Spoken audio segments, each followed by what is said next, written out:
Hi guys, welcome to Bible Breakdown. We're doing Psalms chapter 108. This psalm is titled A Plea for Victory, a psalm of David. So if you read this psalm and you're like, this seems a little familiar, that's because it is. So the first section of the psalm from verses 1 to 5 is actually Psalms 57 verses 7 to 11.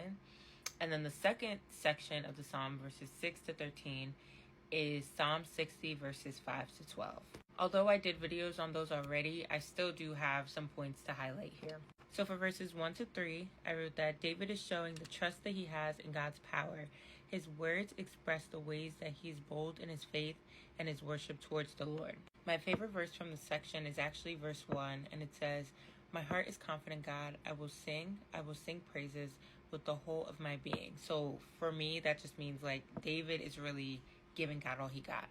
Then to continue for verses 4 to 6, I basically just wrote, God does not compare to anything else on this earth. I feel like verse 5 really puts into perspective like the weight of God's power, because he's over the heavens and he's over the whole earth. Verse 5 says, God be exalted above the heavens and let your glory be over the whole earth. Like, you definitely have to have some high power to be viewed as such. Then from verses 7 to 9, I basically took what I wrote from chapter 60. I kind of tweaked it a little bit, but it's basically the same thing. I wrote, God is providing a way out by giving information about each land's role to him. So what do I mean by that? Basically highlighting the language that God uses here.